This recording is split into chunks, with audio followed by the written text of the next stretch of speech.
Students, today we are going to discuss the Kirchhoff's laws. जो Kirchhoff के जो नियम हैं हम उनको आज डिस्कस करेंगे, राइट? तो student, in last lecture we have seen that to determine the electric current flowing through a complex circuit or to determine the potential difference between 2 points in a complex circuit, we use Kirchhoff's laws. So there are two Kirchhoff's laws. One is Kirchhoff's current law, right student? तो number one आपके पास में point है Kirchhoff's current law. Kirchhoff's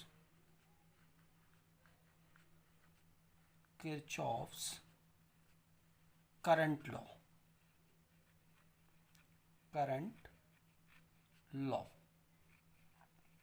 right student? And this Kirchhoff's current law, Kirchhoff का धारा का नियम, this is also known as और किरचॉफ्स फर्स्ट लॉ, यानी इसको हम किरचॉफ का प्रथम नियम भी कहते हैं. This is also known as Kirchhoff's first law, right? First law, right? There is another name for this law, means this is also known as, इसका एक दूसरा नाम भी है जिसको हम कहते हैं Kirchhoff's junction law. Kirchhoff's junction law. Right? तो स्टूडेंट्स, ये क्या होता है? किरचॉफ्स करंट लॉ है या फिर किरचॉफ्स फर्स्ट लॉ है और किरचॉफ्स जंक्शन लॉ है, इसको अब हम लोग यहाँ पर स्टडी करेंगे. तो स्टूडेंट, दिस किरचॉफ्स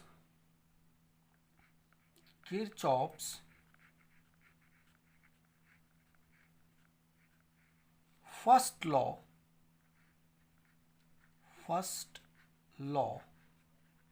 और you can say the current law और द जंक्शन लॉ, राइट? तो Kirchhoff's first law states that ये क्या कहता है? that in an electric circuit,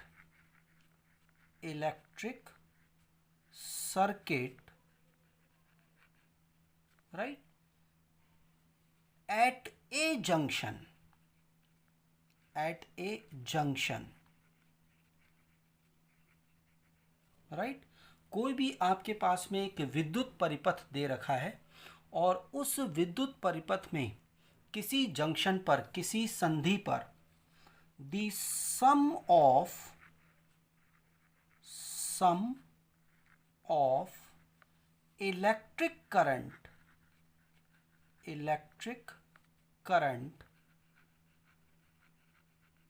is zero.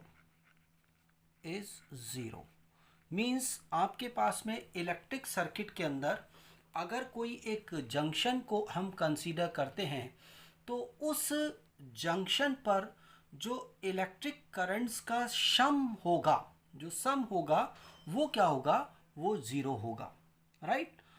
Now at the junction, here at the junction, the current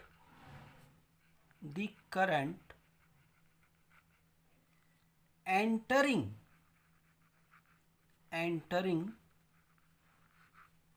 at the junction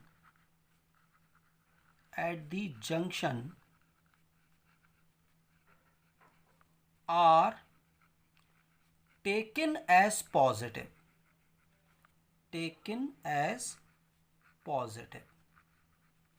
right? तो junction पर जो currents हैं, तो किसी भी जंक्शन पर जो करंट एंटर कर रही है, उसमें प्रवेश कर रही है, उस करंट को हम क्या लेते हैं, positive. And the current leaving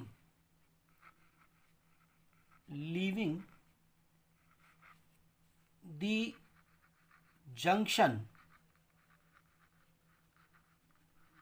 is taken as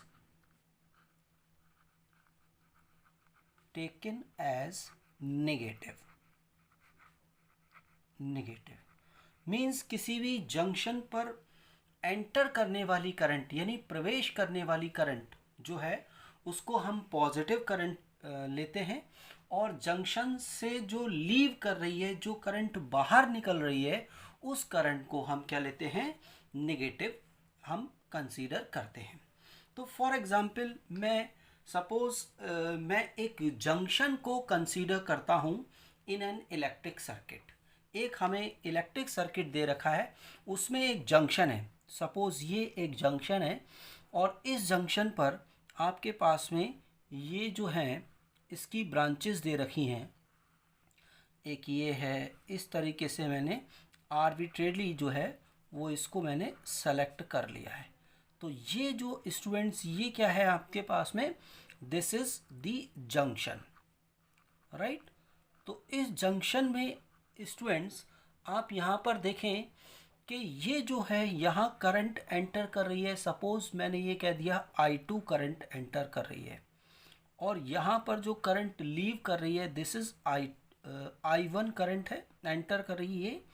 यहाँ पर करंट है I2 करंट है, यहाँ पर जो करंट इसमें बाहर निकल रही है वो I3 करंट है, और इसमें यहाँ एंटर जो कर रही है वो I4 है, और यहाँ पर जो करंट जो है बाहर निकल रही है this is I5, right.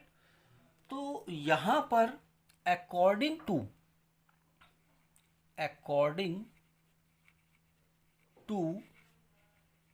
Kirchhoff's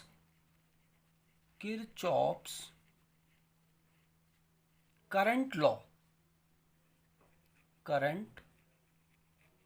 law अगर हम इसको स्टूडेंट्स यहाँ पर यूज़ करें तो क्या होगा, जैसे यहाँ पर बताया जो एंटर कर रही है करंट वो पॉजिटिव होगी, तो मीन्स I1, और जो जंक्शन से बाहर जा रही है उसको हम लेंगे नेगेटिव यानी -I2।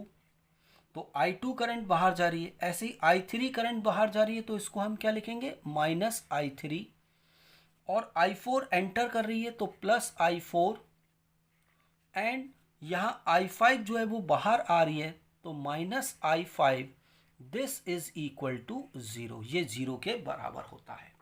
This is according to your Kirchhoff's current law.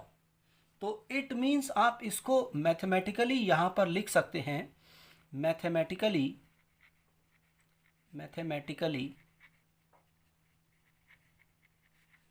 Right, mathematically this summation of I is equal to 0, ये इसके बराबर होता है, right. Summation of I is equal to, अगर आपसे कहा जाए कि किरचॉफ्स करंट लॉ का जो मैथमेटिकल एक्सप्रेशन लिखिए तो वो क्या होगा, summation of I is equal to 0।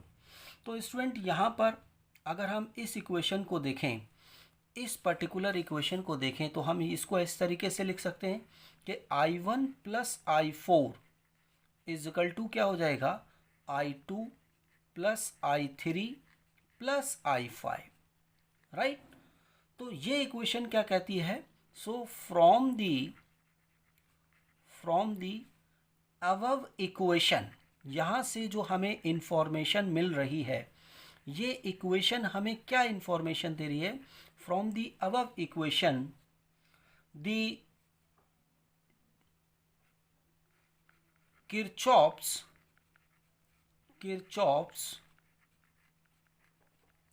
First law और current law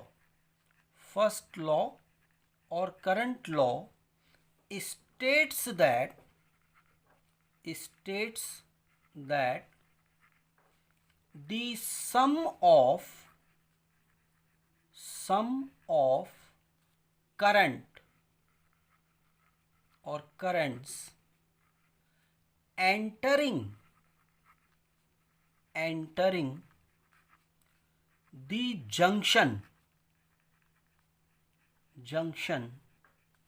will be equal to the sum of the currents leaving the junction.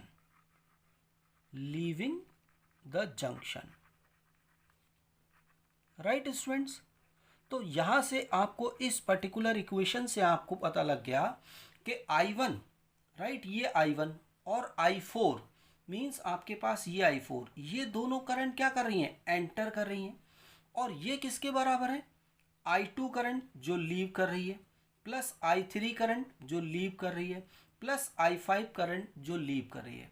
तो इट मीन्स जो किरचॉफ्स करंट लॉ है और किरचॉफ्स फर्स्ट लॉ है और किरचॉफ्स जंक्शन लॉ है, उसका एक तो फॉर्म ये है कि आपका जंक्शन पे जितनी भी करंट्स हैं उनका सम जीरो होता है। इसको हम दूसरे वे में इस तरीके से भी कह सकते हैं, the Kirchhoff's first law states that the sum of the currents entering the junction will be equal to the sum of the currents leaving the junction.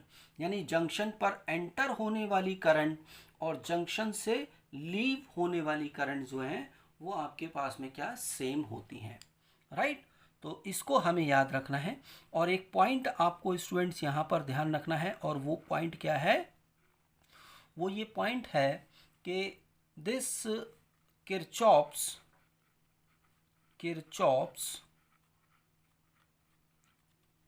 First law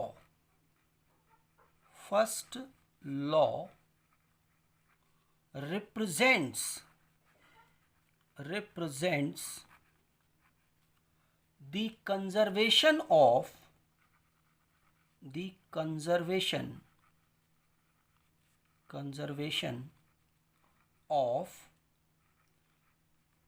electric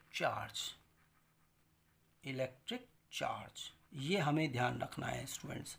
ये एक एक नंबर के क्वेश्चंस हैं, आपसे इसका mathematical expression पूछा जा सकता है, आपसे ये पूछा जा सकता है कि किरचॉफ्स फर्स्ट लॉ जो है वो किस कंजर्वेशन लॉ को रिप्रेजेंट करता है। तो आप ध्यान रखिएगा, this represents the conservation of electric charge, right student. तो ये एक बहुत ही इम्पोर्टेंट आपके पास में किरचॉफ्स करंट लॉ है, और इस पर बेस्ड हमें क्वेश्चंस भी मिलते हैं, तो हम उनको ईजी वे में सॉल्व कर सकते हैं। तो अब मैं यहाँ पर इसका जो सेकंड लॉ है, किरचॉफ्स सेकंड लॉ, उसको मैं यहाँ पर एक्सप्लेन करता हूँ। तो सेकंड पॉइंट है आपके पास में किरचॉफ्स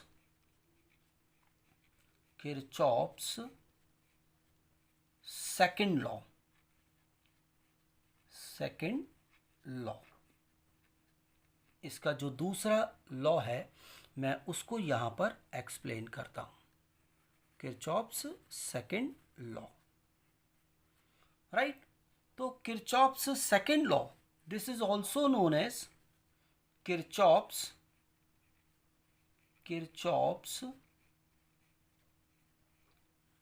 वोल्टेज लॉ, यानी केवीएल, और ये क्या है, केसीएल, राइट। इसका एक और नाम है, this is also known as Kirchhoff's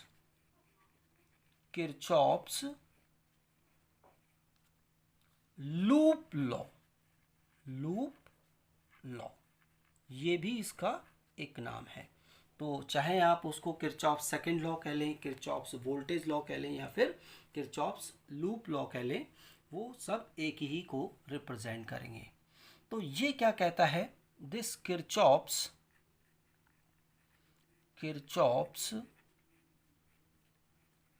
second law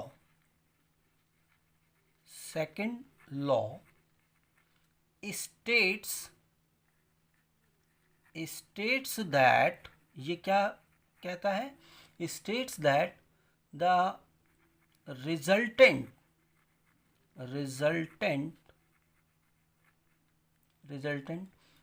electromotive electromotive force, right, of an electric circuit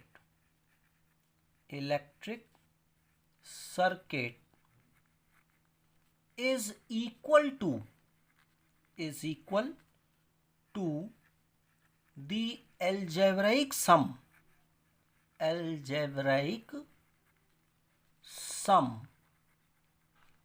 of the potential difference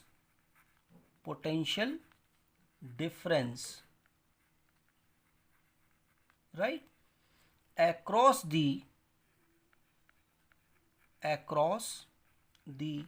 various components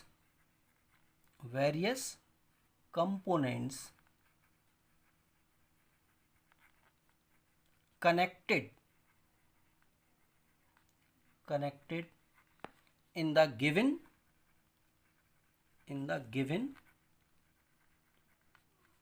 electric circuit, right. तो ये क्या कहता है, अब आप यहाँ पर इसको समझ लीजिए। जो किरचॉफ्स सेकंड लॉ है, ये आपके पास में है किरचॉफ सेकंड लॉ।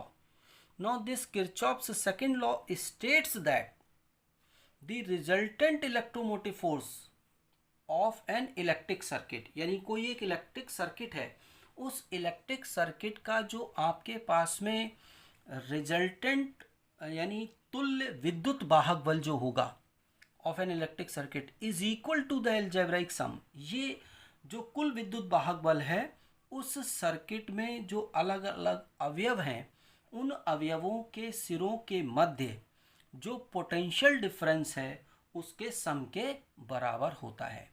तो मैथमेटिकली हम इसको कैसे लिख सकते हैं कि जो इलेक्ट्रोमोटिव फोर्स है E is equal to this is equal to summation of V, और समेशन ऑफ V क्या होता है आप जानते हैं, V is equal to IR। तो इसको हम इस तरीके से भी लिख सकते हैं, राइट। तो E is equal to summation of V is equal to summation of IR, ये इस चीज़ को ये रिप्रेजेंट करता है। अब स्टूडेंट्स आप यहाँ पर एक पॉइंट और आप यहाँ ध्यान रखेंगे, राइट, और ये पॉइंट क्या है, ये इसीलिए मैंने यहाँ पर लिख रहा हूँ, this is Kirchhoff's second law और Kirchhoff's voltage law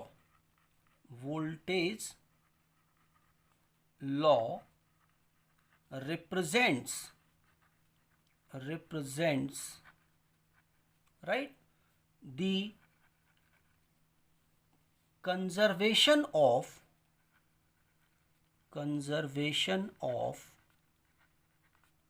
electric energy,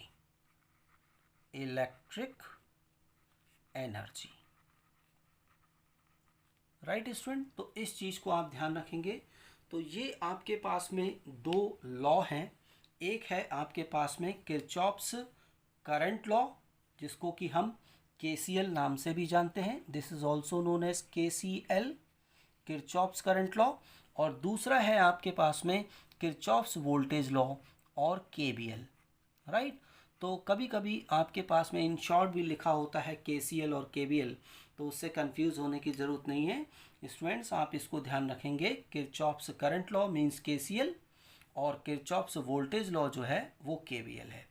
तो किरचॉफ्स, मैं इसको एक बार समराइज कर देता हूँ। किरचॉफ्स करंट लॉ क्या कहता है कि अगर कि एक इलेक्ट्रिक सर्किट है, उस इलेक्ट्रिक सर्किट में एक जंक्शन है, तो उस जंक्शन पे जितनी भी इलेक्ट्रिक करंट्स होंगी उन सब का सम किसके बराबर होगा, 0 के बराबर होगा, राइट। मैथमेटिकली हम इसको ऐसे लिख सकते हैं, जो फर्स्ट लॉ है किरचॉफ्स का फर्स्ट लॉ, उसका mathematical expression summation of I is equal to 0। तो अब जब हम स्टूडेंट इसको हम ध्यान से देखेंगे तो यहाँ से आपके पास में ये आपको क्या रिप्रेजेंट कर रहा है कि उस जंक्शन पर I1 प्लस I4 क्या है, वो जंक्शन पर एंटर होने वाली करंट है, और I2 plus I3 plus I5 ये क्या है, जंक्शन को लीव करने वाली करंट है। तो जो किरचॉफ्स करंट लॉ और Kirchhoff's first law of Kirchhoff junction law है, इसको हम दूसरे वे में भी कह सकते हैं क्या, कि किरचॉफ्स का जो फर्स्ट लॉ है वो आपको ये एक इन्फॉर्मेशन देता है कि जंक्शन पर जो एंटर होने वाली करंट है और जंक्शन से जो लीव होने वाली करंट है, यानी बाहर निकलने वाली करंट है, जंक्शन में प्रवेश करने वाली करंट जंक्शन से बाहर निकलने वाली करंट के बराबर होती है। और ये जो आपके पास में है Kirchhoff's current law, it represents the conservation of electric charge, right. ऐसे ही अब आपके पास में जो किरचॉफ्स वोल्टेज लॉ है वो क्या कहता है कि अगर आपके पास में एक क्लोज्ड सर्किट दे रखा है तो उस क्लोज्ड सर्किट का जो टोटल विद्युत वाहक बल यानी टोटल ईएमएफ जो होगा, ईएमएफ मीन्स विद्युत वाहक बल of an electric circuit, that will be equal to the algebraic sum of the potential differences across the various components in the given electric circuit। यानी उसका परिपथ का कुल विद्युत वाहक बल परिपथ के विभिन्न अवयवों के सिरों के मध्य उत्पन्न विभवांतर के बीज गणितीय योग के बराबर होता है। यानी कि E is equal to summation of V is equal to summation of IR, right. तो इसको यहाँ पर ध्यान रखेंगे। जो किरचॉफ्स वोल्टेज लॉ है वो आपका कौन से कंजर्वेशन लॉ को रिप्रेजेंट करता है? It represents the conservation of electric energy, right student. तो ये दोनों पॉइंट्स, छोटे छोटे क्वेश्चंस यहाँ से बहुत पूछे जाते हैं बेटा, इसीलिए मैं इसको इस ढंग से आपको बता रहा हूँ ताकि आप इसको याद रखें, राइट। तो आज मैं इसको यहीं रखता हूँ, नेक्स्ट लेक्चर में मैं इसके आगे कंटिन्यू करूँगा, ठीक है। Thank you student, thank you very much.